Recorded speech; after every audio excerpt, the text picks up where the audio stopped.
Welcome in to News and Views with Tom Lamprecht. The stories you've heard and the ones you need to hear. You choose me, you may remove your mask.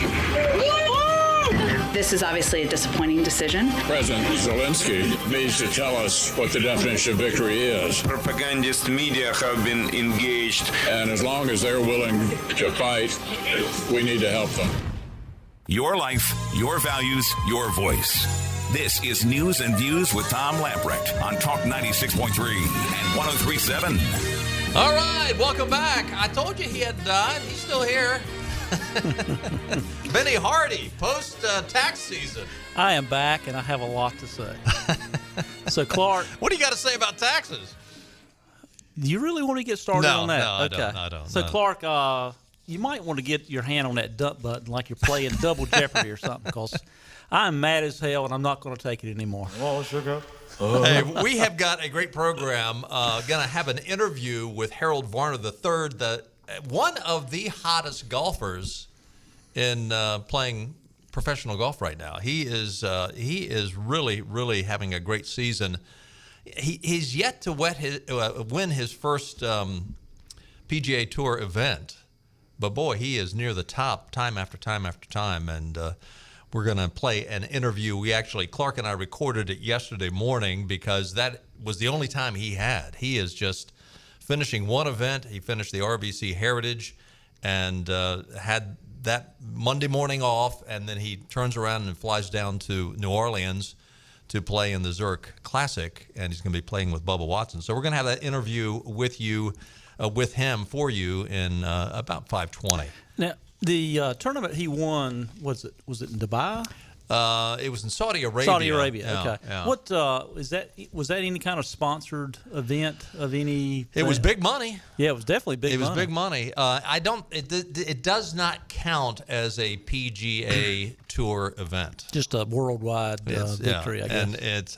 And I think it must have counted towards his money because the top 50 money earners are the ones, among other ways of getting into the Masters, the top 50 money winners were invited to the Masters. And my hunch is that counted towards that. So that's how he qualified for the Masters? I think so, yeah. And of course, he did real well. He came in sixth in the Players' Championship, so he's had a good year. New York Post is reporting that Joe Biden had his first Easter egg roll, and he got rolled by the Easter Bunny. Did you see that?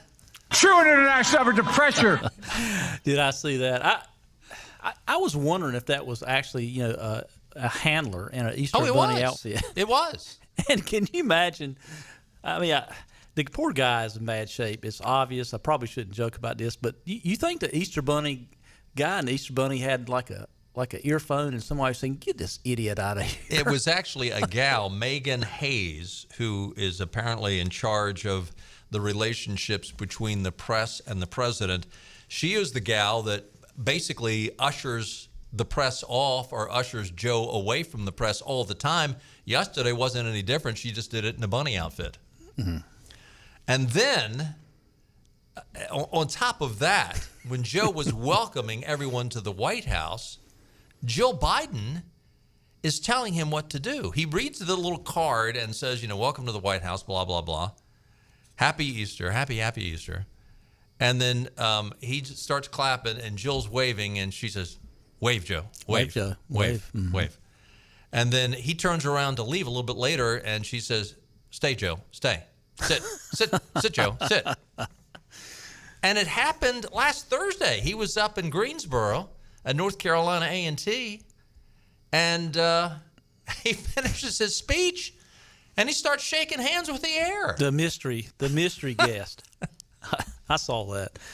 That's really sad. It's really sad, and everyone in the world is seeing this. It's sad, and you feel bad. But I feel bad for the people in the nursing homes, but I don't want them to be my president. Oh, true. Yeah. Come on, man. When the bunny came up and got right in Joe's face and started waving her arms, Joe had that I'm in the nursing home, but I don't know where I am. Look, and just again, just sort of started shuffling off like he did when Obama was in the White House and Joe didn't have anybody to talk to. It is sad, but again, that isn't an excuse for giving him a bye to be the president. It is scary. That was so obvious that the whole Bunny incident. I guess you can call it Bunnygate. But did you see anything on the news about it last night, other than Fox News? Yeah, I'd be honest with you. Last night was a pretty full night for me, so I did not even watch the news last night. Yeah, but, I intentionally watched a couple of segments of other networks. Nothing on that. No. Carolina Journal is reporting State Treasurer Dale Folwell is drawing attention to North Carolina's #2 ranking in a new assessment of state's economic outlook. The Tar Heel State trails only Utah in the ranking from the American Legislative Exchange Council. This is big news. Folwell says it's tremendous news for North Carolina. I applaud the General Assembly leadership and members who have been instrumental in a decade-long mission to steer the state into a path of much-needed reform based on disciplined tax and spending policies. At a time when there is widespread economic pessimism and concern, North Carolina residents can take heart that we have created a powerful economic engine with the prospect for future sustainability. Rated second best in the nation from a financial perspective, NC stands for Nothing Compares. And Folwell went on to talk a little bit more detail about how the tax code is working in North Carolina's favor, but also the deregulation. And, I thought, boy, this is a microcosm of what Donald Trump was doing when he was in there, and again, total opposite to what Joe Biden is doing, raising taxes and just throwing regulations back on top of businesses, and we're seeing the results. I didn't catch that. What was who rated that? Who made that? The rating? American Legislative Exchange Council. And the ranking is tied to the American Legislative Exchange Council's annual Rich States, Poor States report. Oh, yeah, I've seen that. That same report reports North Carolina number 12 for economic performance. In North Carolina in 2011, North Carolina was at 26 in the ALEC rankings. So much improved. And again, deregulate and don't overtax, and you can get a well-oiled machine humming right along. And kudos to Dale Folwell. He is probably one of the most underestimated individuals on the state level. Who is a quiet guy, behind the scenes guy. He likes to do interviews, by the way, but he's just a good guy doing his job, and very conservative in his financial decisions. And kudos to Dale Folwell. I think he's a really bright guy. I think he. Across the state, he rubs a few people the wrong way. I think he's kind of a because he tells it like it is. Yeah, he doesn't play political games. Yeah, I think he doesn't hold back, and that's what you need in that position. You Yeah. need to be straightforward and honest with it. Interesting story out of the Gateway Pundit. John Durham, the special prosecutor. The Sussman trial is going to come up. Michael Sussman, who was Hillary Clinton's lawyer. He was the guy that lied to the FBI.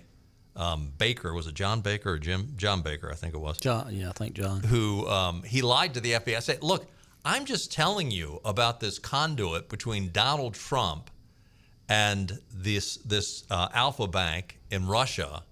I've got evidence, and I'm just telling the FBI this. I don't have a client in this fight. I'm just telling it because I'm a good patriotic American." Which is about as big a bald-faced lie as you can come up with. Well, John Durham wants now in his trial, which begins next month, to use emails from Hillary Clinton talking about the fact that at the same time he was saying, I've got this information about this link between Donald Trump and this Alpha Bank, she's tweeting it. And she's out there saying, Donald Trump's a crook. Look at this evidence that we have. Well, it could have only come from Sussman, Michael Sussman. So it's pretty evident. And that's why John Durham apparently wants to enter this into the case, because it pretty much proves that Michael Sussman was lying through his teeth when he came up and said, I don't have a dog in this fight. Yeah, how else would she know? Yeah. I mean, other than that information. And this came out 2 months before the election in 2016. In the Democrat narrative, I mean, right on down to their people I know in the Democrat Party at the state level, back when this whole Donald Trump-Russia collusion thing was going on, I mean, it was obvious they were pushing down this information in certain forms all the way down to state politics, because they were singing off the same sheet of music about this nonsense. Bingo. And they're making a big deal about Donald Trump having any connections to Russia prior to he was in the White House. Well, he's an international businessman with businesses all around the world, specifically doing business in Moscow. So, I mean, of course you're going to do business with a bank in Moscow if you do business in Russia. But what in the hell is someone that's been a lifetime politician like the Clintons have anything to do any business in Russia? Well, and the irony is when you see a liberal pointing the finger and making these wild accusations, just wait long enough and dig far enough, and you'll find out that the person that actually had the connections and was, having a improper relationship over in Russia, it was Hillary Clinton. She was paying for the Steele dossier and going over there and lying to people and making up stuff, and it's amazing. Well, it was the Democrat president, Franklin Roosevelt, said to recognize a crook, you got to be a crook. Yeah. So that's why he appointed Kennedy to write the securities laws. Supposedly, Joe Biden has told Barack Hussein Obama that he plans to run for re-election in 2024, which I guess would make Barack happy, because that'll be a fourth term for him in the White House. Biden wants to run, and he clearly is letting everyone know. A source with knowledge it told the publication The Hill. The source added that Biden believes he is the only candidate who can beat Donald Trump in a hypothetical rematch between the two political rivals. I don't think he beat him the first time, and I'm pretty confident that Joe couldn't beat his way out of a wet paper bag. I don't care who the Republicans run. Yeah, he's I'd like to say I'd like to be heavyweight champion of the world in boxing, but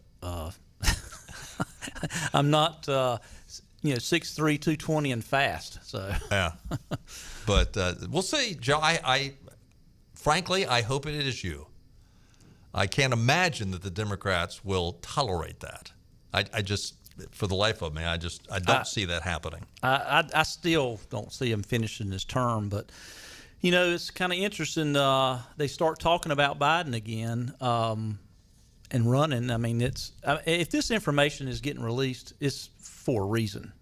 It's just not behind the scenes talk. They want it to be released, and I just think it's a little, I don't know, it's a little early, but they're already starting to talk about mask mandates, and they're talking about the COVID numbers, spiraling again, going up, and I'm saying, I can see now, well, we can't safely vote in the next election. I can see it coming already, mail-in ballots only. There is so much pushback, though. I mean, there's an interesting story out today about how Philadelphia is reinstituting the mask mandate in restaurants, and, restaurateurs are just saying, you're going to put us out of business. Yeah, they're destroying businesses. But what's really interesting, though, is they're also coming out and saying, but we really can't speak up against it because of the thuggery of Philadelphia politics. I mean, they're coming right out and saying it. Oh, it's like Chicago. Philadelphia is dirty Chicago. Yeah. By the way, again, trying to figure out, I agree with what you say. It's no accident that this information is being released. At the same time, though, the Washington Examiner has run a pretty intense story, detailed story, I should say, talking about the fact that there are now 10 Democrats that have come out rather forcefully and disagreed with Joe Biden on Title 42. Now, 5 of the 10 are running for re-election, and they're probably in pretty rough shape. Now, and 3 of them, Maggie Hansen of New Hampshire, Raphael Warnock of Georgia, and Catherine Cortez Masto of Nevada, there is absolutely no way that they sincerely are disagreeing with Joe Biden on Title 42. I mean, they're all about removing Title 42, but they also realize that they're going to get shellacked, and they are, as typical.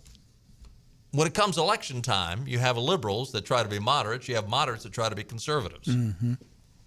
And frankly, that's what's happening here. But you got Gary Peters of Michigan, Chris Coons of Delaware, who's a lib, Mark Kelly of Arizona, Krista Sinema of Arizona, Maggie Hansen of New Hampshire, Raphael Warnock of Georgia, Catherine Cortez Masto of Nevada, Joe Manchin of West Virginia, John Tester of Montana, and Henry Cuellar of Texas. 9 of them are senators. Cuellar's in the House.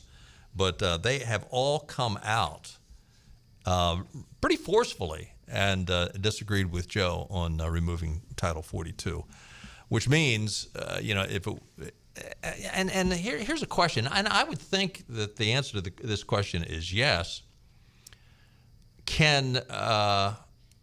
Now it's the CDC that says we can remove Title 42, but could the Senate and the House override that decision? I don't know.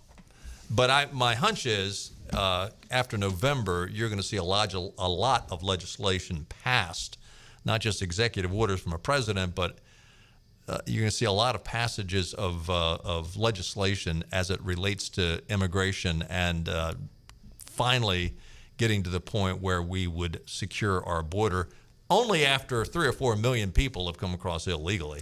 Well, I don't know how even a Democrat in any border state, whether it be Arizona, Texas, New Mexico, any of the border states or border states that border the border states, I don't see how any Democrat now can support what's going on in our border, or they're going to lose. You'd think, because there's towns that are being destroyed in Arizona and Texas because of this. Yeah. They're begging for relief. Hey, we're going to take a time out. We come back. We're going to have that Harold Varner interview for you. Stay with us. More news and views coming up. Reserve it, then ride home in it at Greenville Toyota. Camrys, Corollas, Tundra trucks, RAV4s, and more are on the way. Reserve yours before it's gone. Plus, get more for your trade. Reserve and ride today at Greenville Toyota. Hey, we're at Maribella's in Greenville, the new location of Maribella's on Fire Tower Road. If you haven't been to this place yet, let me tell you, you are missing out. I want to introduce my friends from Maribella's. I've got Sal, Massimo, and Pietro here. These guys are awesome. Not only do they make great food, they do a lot of things for the community, which we're going to be talking about. But Sal, let's start with you. Let's talk about the new location of Maribella's on Fire Tower Road. I'm a regular here. I love it. You guys call it Old World Pizza. Tell us what's different about your pizza. Well, we got 2 kinds of pizzas. We have the traditional, American style, and then we have the Old World Pizza, which is made with fresh mozzarella, and the way they do it in Italy. Massimo, when you talk about doing this food right, it's authentic. And when I talk about authentic, you grew up in Italy, so you grew up with this food. You know how to make it. Yeah, because we grew up in Italy, we know the ingredient, and everything we do from scratch. And the right ingredient it's been hard for us to bring over here. And now finally we can get the right ingredient to make a right pizza. All right, now I'm going to talk to my friend Pietro here at Maribella's. He's got the Nino's shirt on today. We're going to talk about Nino's, which is another great dining experience, upscale dining experience, on another segment upcoming. But Pietro, let's talk about Maribella's. For people who have never been to Maribella's, what's the experience going to be like when they come here? Not only pizzas, but pastas, salads, sandwiches, you got it all. Yes, we do. We have new sandwiches that we put in this new location, and we're going to spread it to the other locations. The guys here at Maribella's have won national pizza competitions, so you know it's good. Thanks to Sal, Massimo, and Pietro. Folks, do yourself a favor. Come to the new Maribella's here on Fire Tower Road in Greenville, or Maribella's on Greenville Boulevard, or Maribella's in Washington on Carolina Avenue. Also, don't forget upscale dining at Nino's on Red Banks Road.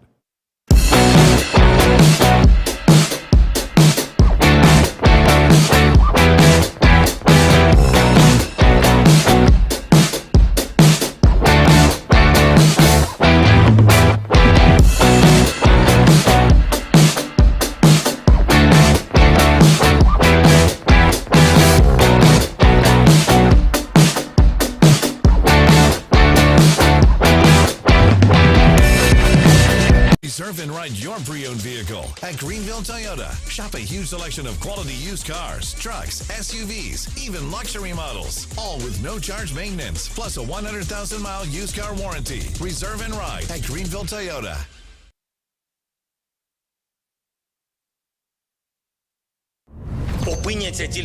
We speak the language of news. Let us translate. Our policies are working. They told me to read this. I'm not allowed to go off script, or I will get in trouble. When they talk, There are still predictions. How dare you ask me that? I am way smarter than you. I'm up here, you're down there. we'll explain. What unifies us is the Nonsense, nonsense, nonsense.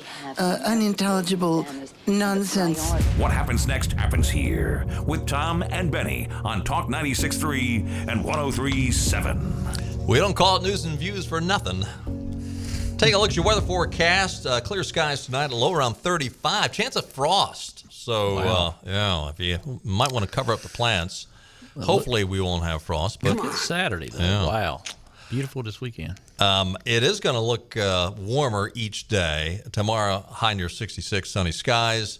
Thursday, partly cloudy, high near 76. Then we get into the weekend, we'll be back into the 80s with lots of sunshine. So we did need the rain yesterday. So that was much needed. I see all these crops in the field. I'm sure the farmers were very thankful this morning. Weather brought to you by Ironwood Golf and Country Club. Warmer weather is here. We hope it stays. I mean, it'll get warm, then it'll get cold, then it'll get warm. But I think it's here to stay. What a better way to enjoy the outdoors with family and friends than being greenside or poolside. Ironwood Country Club voted best golf course in Greenville 3 years in a row. Ironwood is waiving all initiation fees, wants you to join in the fun and become a member today. Not a golfer? Ironwood's new social membership includes access to their competition-sized swimming pool, clay surface tennis courts, and member-only full-service restaurant. For more information, contact Membership Director Jenna Doyle at 252-752-4653. Speaking of Ironwood, that's where Harold Varner played his collegiate career. That was their home course. Of course, they played all over, but that's where they did their practicing, and that had a tournament or two under Press McFall there. But we had a chance to talk to Harold Varner. Yesterday morning, we recorded this interview. He's got a very, very tight schedule. Harold and I have been texting back and forth for probably a month now, trying to set up a date that would work. Really since probably the time he won over in Saudi Arabia, that big tournament where he sunk that 90-foot putt. And finally, he said, well, can you do it early Monday morning? And I said, I sure can. And I said, how early do you want to do it? I said, I'll do it at 2 a.m. if we have to. And he said, nah, let's do it at 8 o'clock. So Clark came in yesterday morning, and we recorded this interview with Harold Varner III. If you were watching the final round of the RBC Heritage Golf Tournament from Harbortown on Hilton Head Island, you saw Harold Varner III, the 2012 graduate of East Carolina University, wearing his pirate purple on Sunday. Harold's on the phone with us now. Welcome in, Harold. Good to have you with us. Oh, thanks for having me. Listen, it is hard to believe that it has been 10 years since you completed your collegiate golf career at East Carolina. That's flown by, hasn't it? It has. I would say in the last 2-3 years, I've been going back a good bit. My wife is obviously from Greenville, so I get back, but it's just nice to get back for some ECU things. Obviously, I want to get more involved with the school, so it's been a nice transition, I guess, in the last 3 or 4 years. But before that, I wasn't going back at all, so it's just time flies, I guess, when you're having fun. It looks like you're having fun, I will say. You mentioned your wife, Amanda. 2020, you got married, and this last fall, you had Harold Varner IV. That is that's a pretty big deal. That's a fun deal. Yeah, it's the scariest thing I think a human does. Leading up to it, everyone was like, it's going to be the greatest thing ever, blah, blah, blah. And we did not have a great birth, so it was, I think everyone has their own experience. But ours wasn't as pretty as everyone led us up to be. So the kid's great. It's scary, man. We had some scares, and that's why when I tell people when they're pregnant, or women, I'm just like, and the guys, I'm like, dude, just hang in there. It's one of the craziest rides, and everyone that's a parent knows it's just not. I mean, it's not that easy. No, it's not, and I got news for you. I'm into the grandfather stage, and that's a whole lot easier than the dad stage. But you get to give them back, right? Oh yeah, it's a thrill. Now you call him Liam, right? Yes, Liam. Yeah, his middle name's William, and I have two friends that are Will, and Amanda said, "What about Liam?" And I was like, "Oh, that sounds pretty good." Wasn't too complicated to say the least, but it can't go by Harold in 2040. So what's the bigger kick, being a dad to Liam or playing in the Masters? Oh, being a dad. Absolutely. You don't think what's cool is you just don't think about, like, you don't think about anything when you're with him. You're just like focused on him. Obviously, that's going to change like through life because eventually he'll be self-sufficient, I hope. So you try to enjoy those times. He's just a really good kid. He sleeps through the night. That's probably another reason why we might not have another one. It's incredible. Now, do Amanda and Liam get to travel to a lot of the tournaments with you? No, they've come to. They should come more often. I play pretty well when they come. They came to Augusta. They came to last week Hilton Head, and then they came to see Sawgrass. Okay. Yeah, it's a little good luck charm. Need to bring them more often every week. Now, are you going to play in Zurich or at New Orleans in the Zurich Classic? I am. I'm headed down there. I'm going to play with Bubba Watson, actually. Oh, fun. Yeah, I've known Bubba since we played together in the QBE, I would say 4 or 5 years ago. We had a good team, but, we haven't played together in this event. I don't know why. So I'm really looking forward to it. Now, I'm no expert, although I follow you pretty closely. I would say this year has by far been your most successful year in professional golf. I mean, you won the Saudi International, and it was fun to see Bubba right there running down to greet you after you sunk that 90-foot putt. He wasn't that happy. Don't give him too much credit. No, yeah, that was super cool. By the way, that thing just kept going and going and going. I was up early that morning watching on TV that Sunday morning, and of course it was overseas. So for you it was in the afternoon, I'm sure, but here it was like I think 8 o'clock in the morning. I didn't think it was going to get there. I thought, well, boy, it just does, and it just kept going and going. And what was your thought as it left the putter face? Did you think it had a chance? No, I thought that when it got over the hill, I was like, all right, we're going to a playoff. Perfect. This is, let's go do it. And Tommy Fleetwood, he comes in on the putt, like kind of just in front of me, and I'm like, oh man, it must be pretty close. And yeah, like you said, it just kept going. I mean, it's blowing like 40 straight downwind. Freaking hey, it went in. It was awesome. I thought your caddy was going to knock you over when he jumped into your arms. He tried to. He tried to. Yeah, that was man, I was trying to chest bump him, and he freaking jumped in my arms. Good thing he's my size. So you won that. You were in contention in the Players' Championship. You qualified for the Masters. You made the cut at the Masters. You were in contention this past weekend at the RBC Heritage. Went down to your very last putt. I mean, it looks like you're really firing on all cylinders this year. Yeah, I am for sure.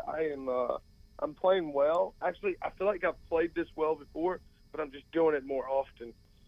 I think time is crunched right now with a kid, so like I try to maximize every chance that I'm out there or whether I'm practicing. So you're just way more focused. That's not my strength, to say the least.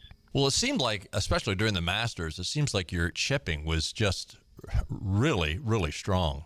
Yes, and that's what killed me yesterday. That's the first day I've chipped it and I didn't chip it great. Yeah, you're spot on. That's I'm putting it really well all year, but it just makes it easier when you're getting it in that window where you can just get it up and down. You're not stressing about it. But yesterday, that was my nemesis, basically. Didn't get a few up and down. So it's golf. It's fun. And I am chipping it unbelievable. I don't know where it came from, but it's pretty nice to have. It does look like you're having fun, but the other interesting thing, too, is when I'm watching an event, I'm always looking for Harold Varner III. Your demeanor is really interesting, Harold, because when I'm watching you, a lot of times they'll have the camera on your face after you hit your approach shot as you're watching it come into the green. Most of the time, I have no idea whether you're hitting it in the marsh or you're 2 feet from the pin. Your demeanor is always pretty sneaky. Whether you hit a great shot or you're not too happy with it, it seems like your demeanor is pretty constant. yeah, it's important to have that. No matter what happens on the golf course, you know, life's going to go on. I've always thought that, so it's just helped my perspective. I mean, so I just hit it and just see where it goes. It doesn't mean I'm not enjoying it. It doesn't mean I don't get pissed off. But, man, it's so much fun to be competing. That's what I love the most. Like, I love competition, whether it goes my way or not. Yesterday stung a little bit. But, you know, I went to sleep last night and, you know, still thinking about it. And I woke up and I was totally fine, you know. It's just a part of sports in general, and that's why we enjoy watching it. Right. It's that, you know, exhilaration of, like, is he going to do it or is she going to do it or are they going to get it done? And, I mean, just talking about it gets me excited, to be honest with you.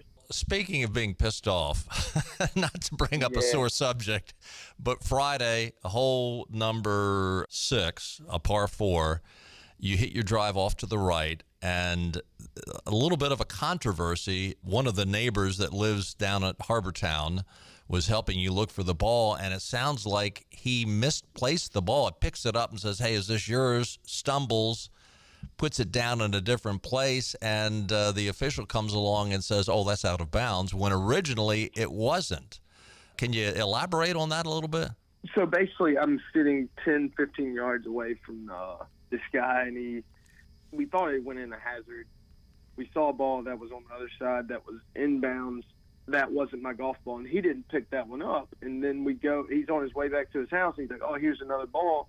And he's like, looks at it, and he says, it's a Titleist 2 with a black dot. I'm like, that's my ball. And I'm looking at it, I'm like, it's in. He says that, and then he goes down and he picks it up, and he almost kind of trips. And so this bank is so steep that, like, when he picked it up, he, like, you know, he slipped a little bit. And the only way you could get the ball to stay there was to go a little bit higher. There's no way I could tell it was inbounds or out of bounds, but when I asked the guy, he's like, oh, yeah, it's inbounds. I'm like, okay, well, how am I going to get over there is my next thing. And what I don't get, and, you know, I had a chance to talk with Coxie about it, is why is it his rule? Why is it the guy's say over mine? I'm hitting the ball. I saw the guy move it, like, you know, and it's funny. The cameras were running the whole time except when that guy picked up the ball. Like, I'm like, you know, you recorded everything else. Everyone made fun of the guy going over and looking at the first ball when you recorded the whole thing. It is what it is. The article got it wrong. But, yeah, I was super pissed because I think that at the end of the day, the ball goes in the hazard. Oh, it's the player's benefit of the doubt. They always say, like, you could be like, if we're playing around and this guy thinks he hit the ball and he thinks that it went in here, and two guys say, hey, it didn't go in there, the rules official is going to come up to you and say, hey, well, we got to kind of go with his word. We have to go with the player. And now we're talking about, you know, we're going with some random guy that's sitting on his back porch. That's what really, really infuriates me, to be honest with you. Well, and it's got to sting a little bit more. Now, granted, you came out on Saturday and you had a great round, but had everything been the same and you could have played that out and avoided a double bogey, you win the RBC. Without a doubt. I haven't really thought about that, but it's just unfortunate that, like, I know what the good players and, you know, my instructor and stuff like that are going to say. They're like, well, you shouldn't have hit it there. All right, I get it. And then, you know, there's part of me, I'm like, well, I did hit it there, and I did the right thing. Like, I know it could have happened there. I could have just said it went in the hazard, and that just wasn't the right thing to do. Like, I just know some people would have been like, oh, no, it's in the hazard. Don't worry about it. So, you know, I can sleep at night. I just wish that the rules were to protect the players, and they're not. They're not at all. It's always like a gray area. The rules official is always going to be in the right or wrong because he has to make the final decision. There's no final decision if there's a rule. It's just like, hey, this is what it is what it is. And, you know, we saw that when he put the ball back down, he had to move the pine cone. And, you know, I do respect Coxie. He did come up and talk to me yesterday, and I just said, we'll agree to disagree. It's totally fine. We'll live. We'll be friends. But, yeah, I just think that's dumb. Let's talk about nerves. I mean, you look cool as a cucumber out there, but for example, teeing off at the Masters for the first time, was it a little jittery? Yeah, it was jittery, but I get nervous playing with my boys. I just want to do good. I always have. I've always, you know, first tee jitters are real. I've always had them. I can't think of a time I didn't have them ever since I was a kid, so I don't really mind it. Yesterday was good. Yesterday had me all up my feels, which is, I mean, I don't know. That's why you play. And I got a little bit better. Once I got to number 3, I was good to go. It's golf. I always tell Ricey, I said, just give me a few holes just to get it under my belt, just like get through the first hole. I don't know why it's like that, but first hole, man, I feel like my stomach's about to come out my mouth. Butterflies are good because it makes you realize, okay, I've got to concentrate, maybe a little bit more dependency on the Lord, and say a little prayer and get your priorities straight. So butterflies aren't always a bad thing. But he's given us a sound mind and an unbelievable talent, so it makes it just reassures you that you're doing the right thing. What was jittier, the first tee at the Masters or teeing off at the RBC on Sunday morning? The RBC, not even close. I knew I had a chance to win, and that's what I've been working my tail off. The Masters, the first tee ball, all right, here's my deal. When the very first shot I hit in the tournament, I was like, I'm just going to hit it hard. Like, don't worry about anything. Just hit it hard. We'll figure it out.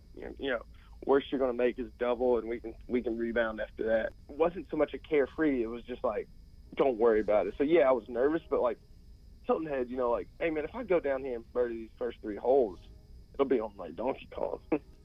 Did you get any sleep Saturday night? Yeah, I sleep fine. I'm every time I get closer and closer, I guess better and better. And in those situations, I feel as if, it is what it is. I mean, I came home, played with my kid till he went to sleep.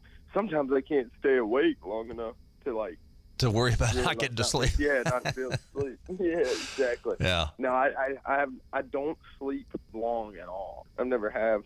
Just not a big sleeper. I feel like you always got something you can do and get done, and one day we'll take a long nap. It sounds like marriage and being a dad has helped your golf game. When you first started as a professional, you'd have 3 good days, and one of those, fourth day, whether it was Saturday or Sunday or Friday, there would be a blow-up day. That really hasn't happened this year like it has in the past. I think that was going to happen whether I had a kid or not. Some of the times I've never been there. I mean, my first final group was Sunday at a major. Just things happen in a way in my journey that, like, a lot of people have these experiences when they're playing in college. Like, I only won twice in college, or they had it on the web.com. I didn't win there. So, like, once I got on tour, all my lessons were learned in front of millions of people. So, like, some people get to learn that when there's no TV cameras, there's no people watching. Right. Mine just happened to be front and center, which I don't mind. I learned a lot about myself. This is what it is, and it's my journey, and it's been awesome, and I just want to keep excelling, keep being Harold as much as I can be, and keep having fun. Life's short. Just enjoy these moments, because before you know, I won't be able to do it. Do you get energy from the crowds? Yesterday was pretty nuts. Well, yeah, I do in general. Augusta was insane. Yeah. Yesterday was awesome because it was just a lot of EQ fans. They're yelling purple, gold, and my caddy's like, I wish they would shut up. And I'm like, no, you don't understand how this is like a religion right here. Like, you got to cut that out. When you hit a good drive and somebody yells out "in the hole" or some other shout out, do you even hear those things, or do they bother you, or do they irritate you? No. Anything someone says doesn't bother me at all. Especially out there, man.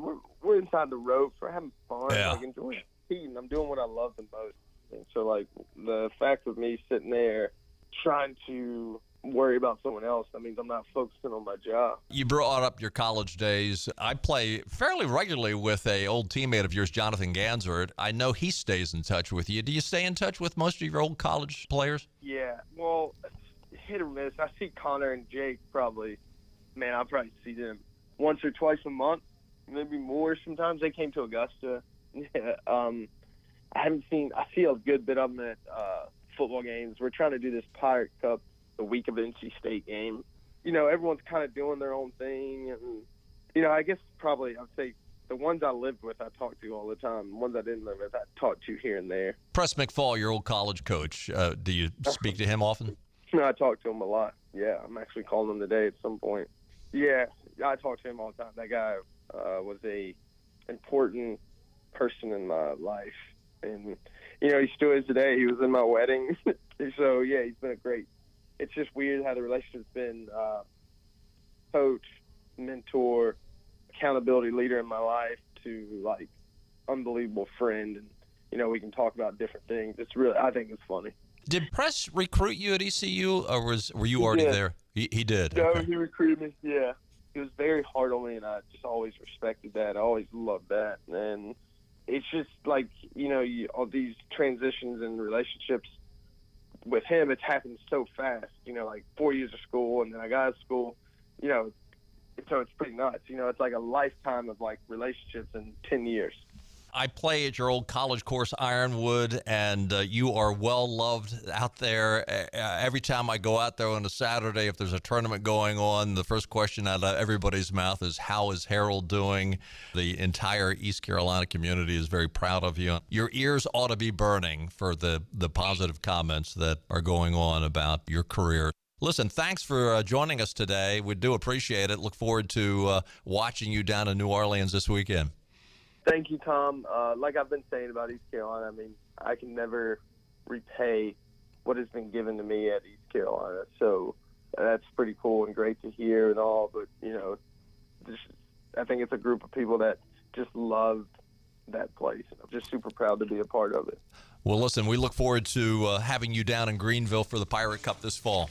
Sounds good, and I'll see you guys soon. Thank you again, Tom. Thanks for having me. You bet. Thanks, Harold. Harold Varner from yesterday morning. What a great guy. Yeah, and what an ambassador for East Carolina. Oh, yeah. I mean, he's right on down to wearing his Sunday purple on Sundays in every tournament. And if you ever see him in an interview, he's going to mention East Carolina University. Oh, yeah. I mean, he just always does. And I like to see that. And another thing about him, he's, I don't know if you remember back, during the whole George Floyd and then the subsequent race riots and things such as that. They tried to bait him into saying some things. And he wrote an article. I forget what publication it was. I think it was in Golf Digest. I think it was a long article, and the world needs more Harold Varners. Yeah. I believe. I don't know him personally. I have met him one time, but he is well grounded, and I'm happy for his success. And absolutely, we got to take a time out. Stay with us. More news and views coming right up. Fantastic Sam's Cut and Color is hiring stylists. If you're driven, creative, and ready to make an impact, then we're looking for you. We offer competitive salaries, flexible schedules, and professional training with the newest technologies and equipment in the industry. Stop by your local Fantastic Sam's today and show us what you've got. Apply at locations in Goldsboro, Kinston, Greenville, New Bern, Morehead City, Jacksonville, and Calabash. Fantastic Sam's, real salon experience, real savings, real fantastic.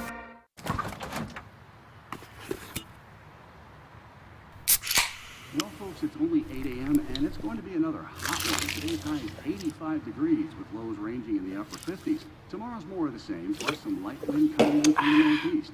Coming up at 8:30, Paul's got an exclusive. Babe, it's 8 a.m.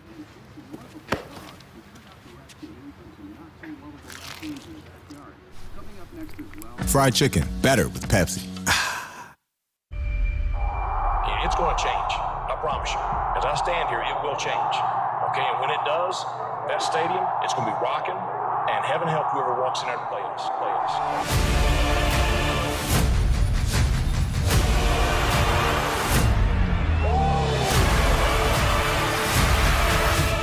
And I can promise you, there will be no quarter, ever.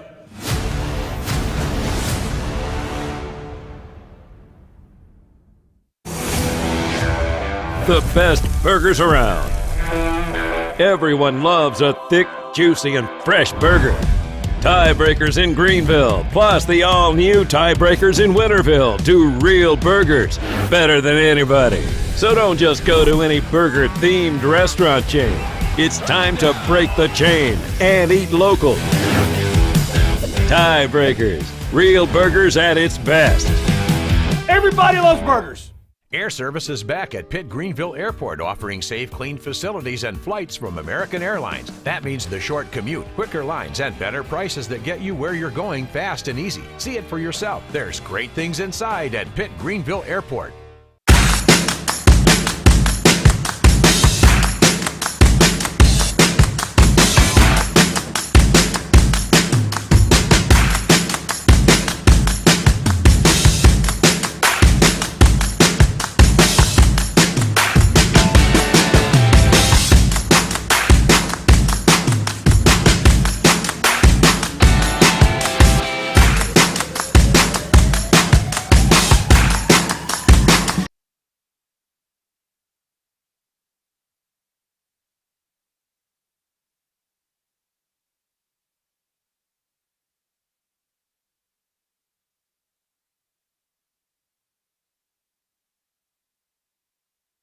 This is your Drive at 5 and ENC with Tom Lamprecht. Welcome back to News and Views on Talk 96.3 and 103.7. Welcome back in. There's an interesting story on Fox News. It's an investigative piece about how this whole defund the police has really backfired on progressives that want to project out that they're all about protecting black lives. And defund the police has just blown up in their face to the point, this is a long article, but in 2019, there were 7,400 black Americans that were murdered. That number shot up to 9,000, almost 10,000, just under 10,000 murders in 2020. In 1 year. In 1 year, it increased by almost 2,500 murders.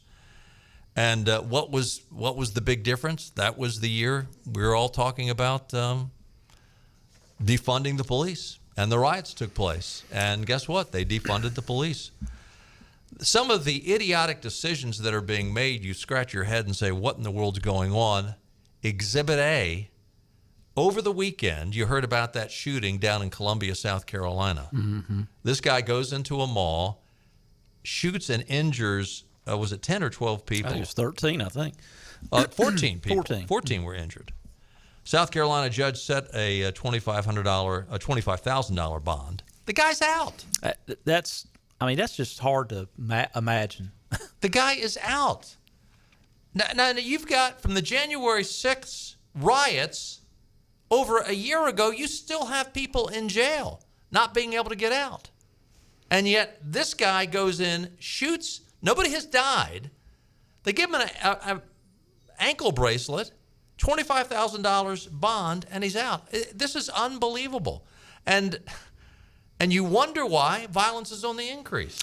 Yeah, and you mentioned the whole, particularly it seemed like during COVID, post George Floyd riots and the whole defund the police mentality. But, really, you back up, it really started probably, 10, 12 years ago when George Soros funded so many campaigns for DAs, yep. This whole restorative justice mess where they're just letting people out on the streets, yep. and it's backfiring. Oh, big time. And some of the major cities, Seattle, New York, Chicago, people are fleeing for their lives, yep. Literally fleeing for their lives. We got to take another break. Stay with us. We're on location today at Fabric and Home Furnishings, Arlington Village on Arlington Boulevard here in Greenville. One of my favorite places in town, one of my favorite people in town. My buddy Lisa Pendry is here. And Lisa, when I walked in this morning, the place always looks great, but there's something new here. You got a brand new room. Tell us what's going on. We do, Henry. We are opening a Norwalk gallery, and we are so excited because this company is so custom. Been in business since 1902, built in Norwalk, Ohio. Tons of wood colors to choose from, over 900 fabric choices, and I've got a design team that can make it fabulous and help you find unique styles. So when you say custom, a custom furniture line, what does that mean exactly?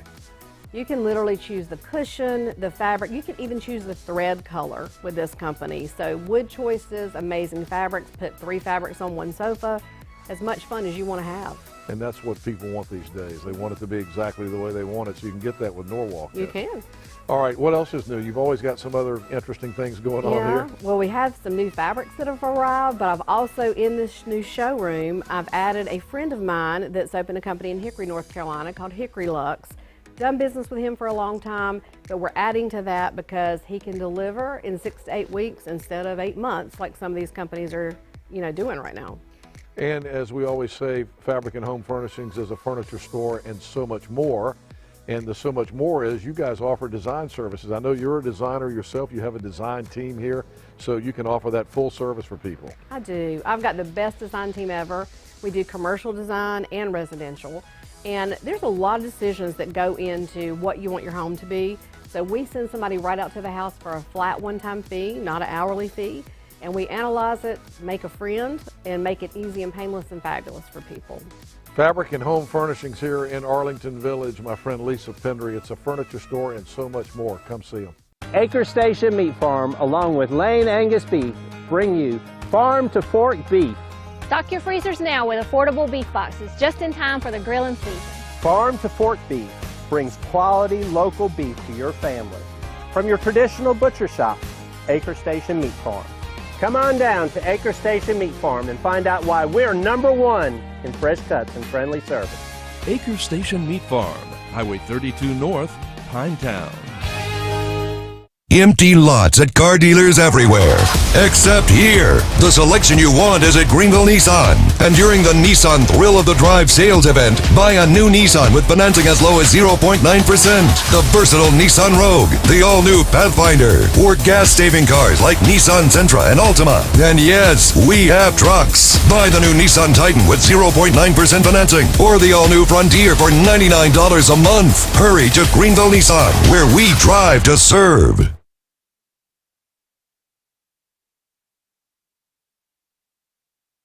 Back to news and views. Talk 96.3 and 103.7. So the Daily Mail is reporting on a Wake Forest medical student who put on Twitter last month. Her name is Kaichel Del Razio. She now says this was an inaccurate statement, but her original tweet was, I had a patient I was doing a blood draw on. The patient saw my pronoun pen and laughed to the staff. She-her, question mark. Well, of course it is. What other pronouns even are there? I missed his vein, so he had to get stuck twice. And there's a little emoji laughing. In other words, she was saying, hey, if you're going to make fun of my pronouns, I'm going to miss you with the pen. I guess she didn't get that first do no harm. Yeah, the Hippocratic Oath yeah. not working too well for her. And anyway, she's in trouble with the university, but the university's basically said, oh, she did nothing wrong. It was an inaccurate statement. Unbelievable. Hey, we got to run. What do you see when you imagine life on the coast? Is it salty or sweet? Is it refined? Or a bit wild? Perhaps it's the perfect combination of everything you ever dreamed of. This is the very best of the best of living on the coast. Bow Coast.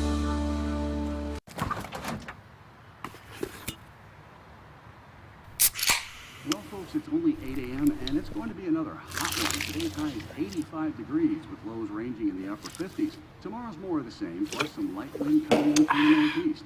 Coming up at 8:30, Paul's got an exclusive Babe, it's 8 a.m.